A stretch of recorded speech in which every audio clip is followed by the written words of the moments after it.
Welcome to our CRN webinar, and today we have Dr Ben Powis, who's presenting on the disappearing sporting body, the case of the Disability Premier League. Ben is from Bournemouth University and is presenting. Other colleagues are not here for the presentation but are very much part of the research. So Ben, over to you. Thanks, Philippa. So this is based on a paper that came out about 6 weeks ago in Sociology. So I've broken it down. It's nice to be presenting to a sporting audience, particularly a cricket one. Normally at conferences, I'm stuck trying to explain what cricket is. So we can go straight into that. So to begin, I've got a picture here from the 2023 Disability Premier League. And today's paper, the article itself is a focus on the Disability Premier League, which is a pan-disability tournament based in the UK. And I think we can see on the screen lots of signifiers that we know of as modern contemporary cricket. The kit, trophies, ECB, badge. We've even got Chapel Down, the official sparkling wine there. So it is replicating or imitating what we'd see as high performance cricket. Interestingly, without the disability on the Disability Premier League logo, we wouldn't necessarily know that these players are disabled players. And that's something we're going to come back to. I'm going to come back through the presentation of the purpose of this tournament and how the players interpret that. So it was launched in 2022. The ECB have labelled it as a pioneering pan-disability tournament. So it's pioneering because this type of cricket hasn't been played before at the top professionalised level. So it involves physically disabled cricketers, learning disabled cricketers and deaf cricketers, which, as I say, hasn't been done before. Is played at the recreational level. So the D40 is played in probably a more trying to get everyone involved approach to cricket, but they've taken this on to a high performance level. So uniquely, athletes are tiered into certain categories and are drafted, again trying to imitate probably the IPL as we see with the name itself, with the DPL. It's organised by mainstream non-disabled governing body.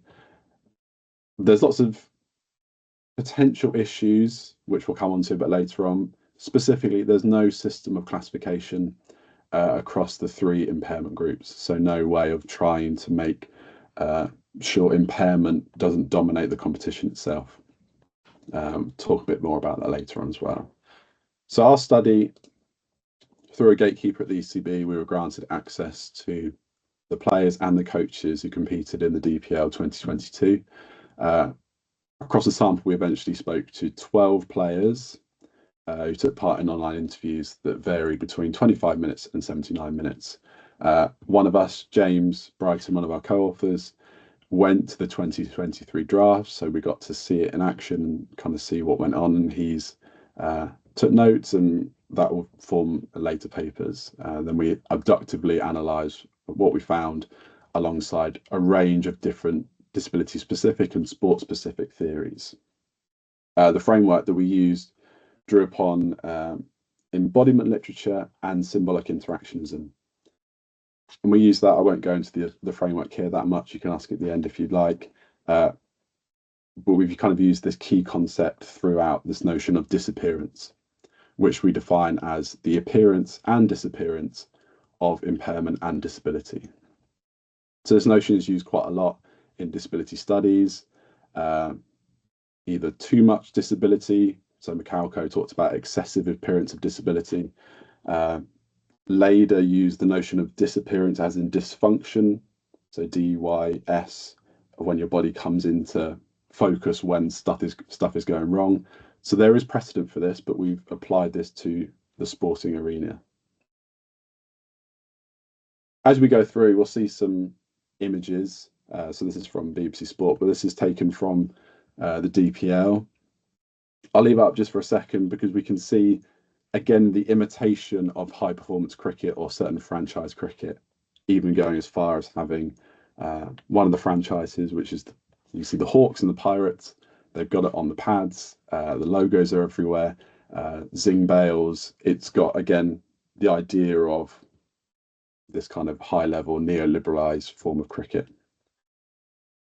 So the first theme that came out, or that we developed from the research, was the contestation and negation of disability itself. So in essence, how did the players define themselves, and how do they feel about playing in a tournament that has disability front and centre? So quite a lot of time, they would see themselves or describe themselves as cricketers first and disabled second. So this is kind of a classic, what's called the athlete first narrative, which comes through quite a lot in the literature, but is probably more extreme here.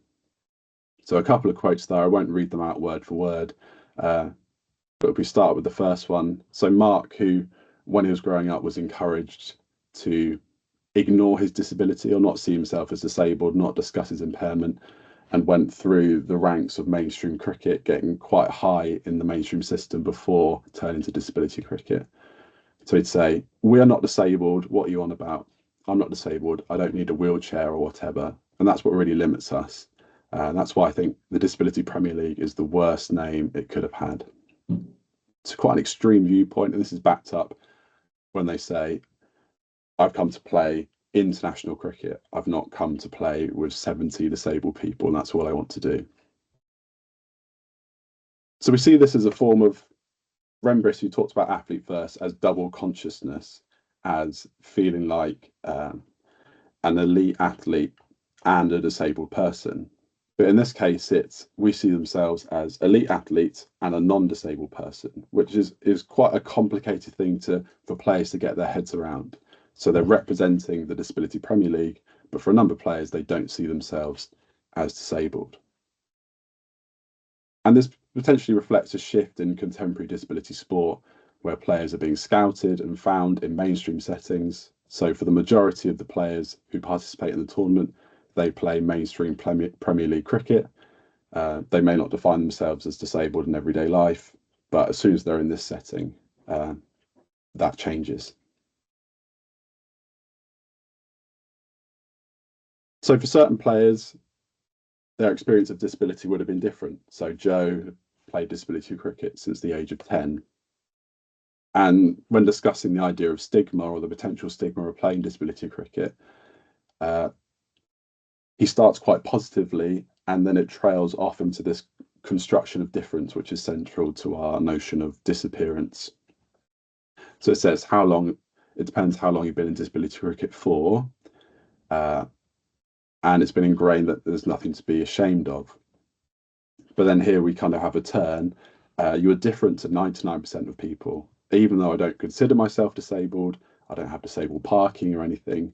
And then we go through something special, abnormal, it's not normal. So there's kind of some mixed messages there.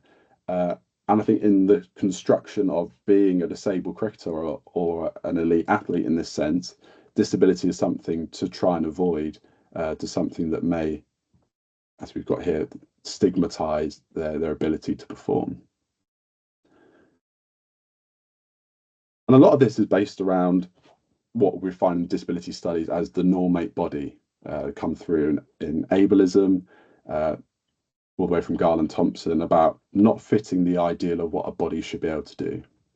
And in this sense, we're looking at the sporting body. If you're aping or following the footsteps of mainstream cricket, players will clearly want to try and adhere to that.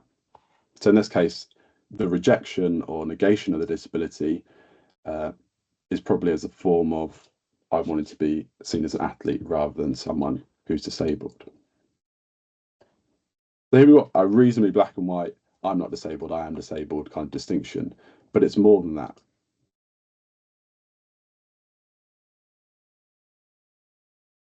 It's not just a rejection of language, as I say here, it's also the way that ability, disability, and impairment itself emerge in embodied interactions.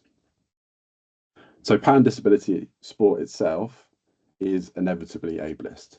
It is the chucking of everyone in together because they are quote unquote not normal, which is clearly problematic. recreationally, we can see as provisionally, okay, let's try and get everyone in together to play sport and enjoy that. At this top level, it becomes really problematic. And it's not just I'm disabled, I'm not disabled, it's how people interact. This is where our symbolic interactionist approach comes through. So Harry, one of the deaf players, I was very skeptical when it came out. We're not all the same, and we've been lumped into the same category. And they've been reading Fannin, who talks about oppression in the sense that everyone has the same single story, and that's what the DPL felt like was going to be happening. So being lumped together was really problematic, and actually, compared to deaf cricket, impairment-specific cricket, which Harry here described as a community, he says it's the only place where people make an effort with communication. People really understand each other, whereas pan disability doesn't do that. I can never understand what it's like to have no leg or have a learning disability. So it's in the interaction that impairment is materializing. So in deaf cricket, Harry feels empowered, communicating with his teammates and coaches on a level playing field, if you will. But as soon as you get into a pan disability environment, deaf players in this case are pushed to the margins. They are the outliers, the non-normative bodies in that space. So the disability around communication is emerging because of this particular environment. And that's not the case for all deaf players. Some deaf players may use verbal language in every day, and actually there's kind of been a bit of a shift that in impairment-specific cricket they may feel marginalised, and actually in pan disability environments it may be more conducive for them to play in. Importantly, in these scenarios, the athlete's impairments are not changing, it's the interactional context that is, and that's really significant for this appearance and disappearance of disability.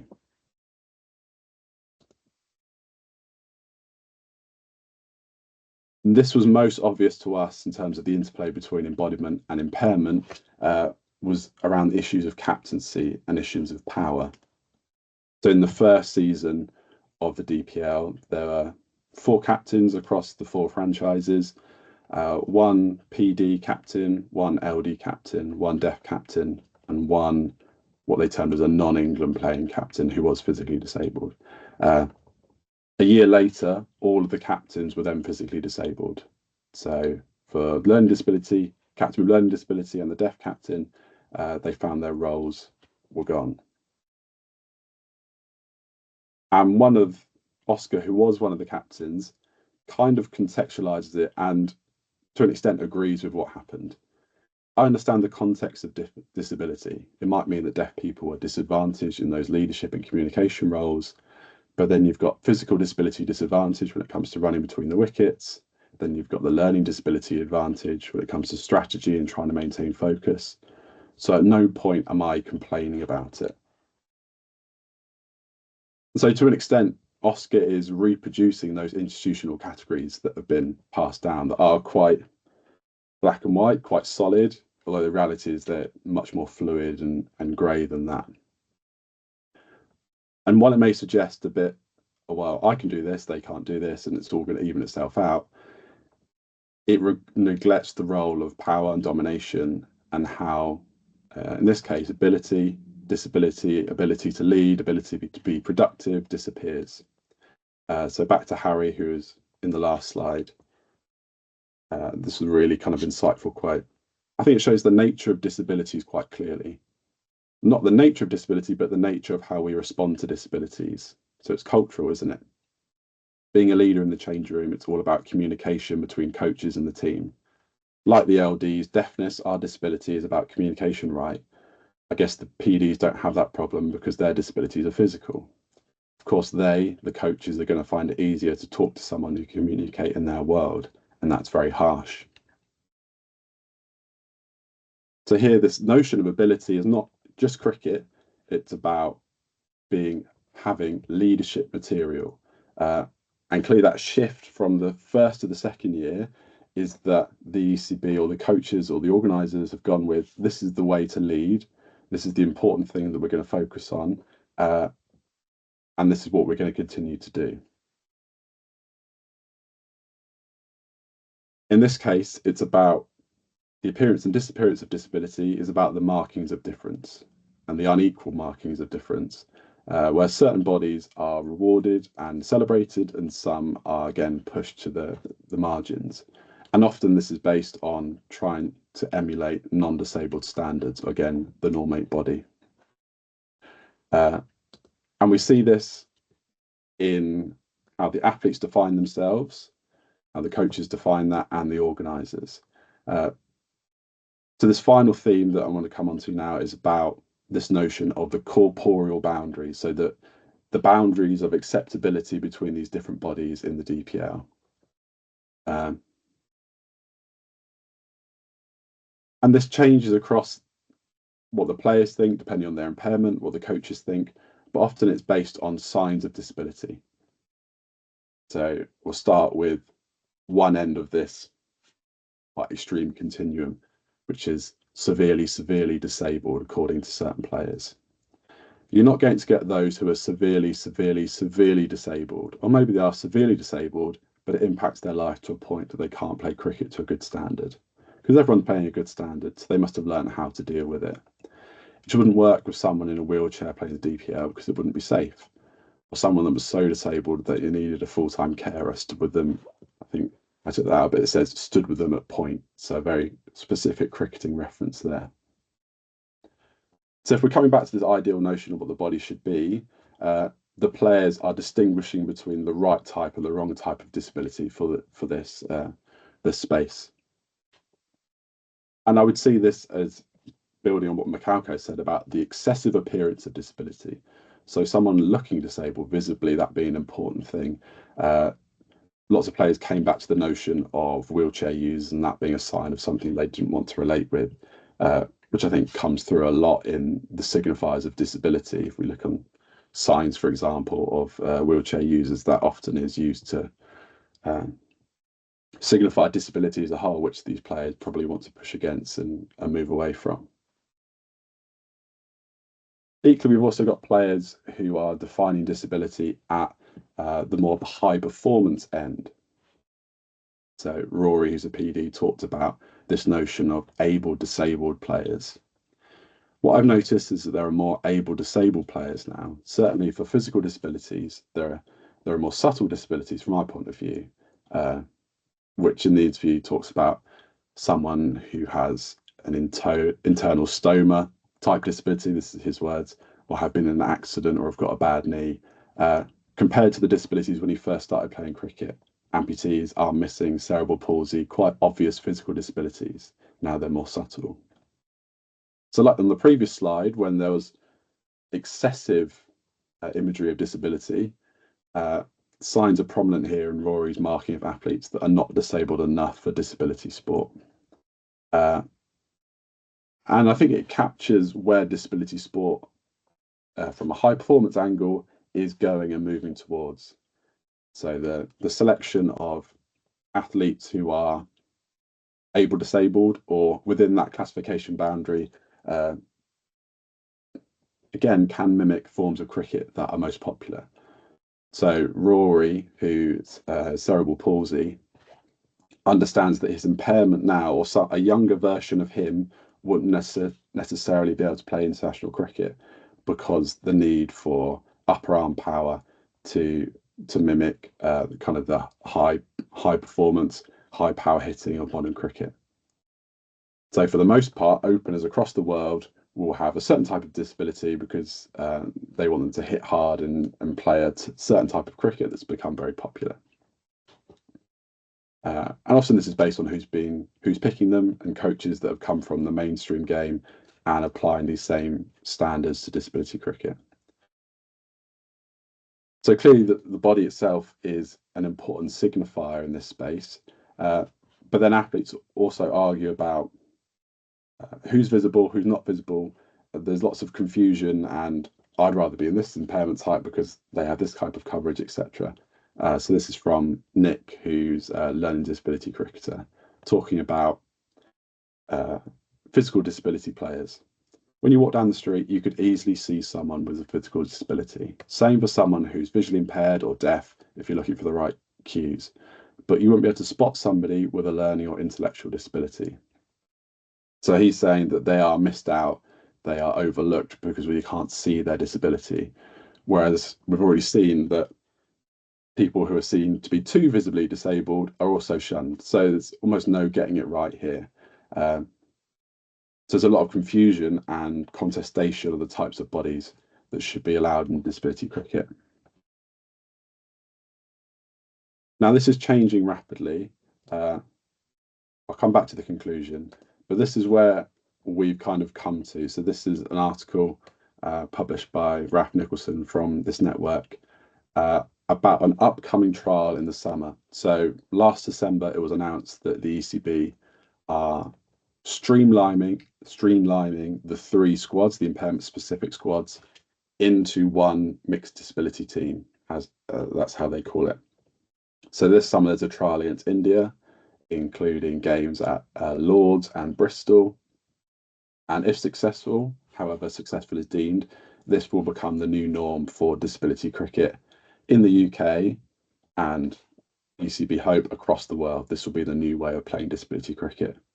Now, the blueprint for this is based on the DPL that we've just presented about. So this is the way of cricket, the pioneering, successful way, according to them, that's going to be the same moving forward.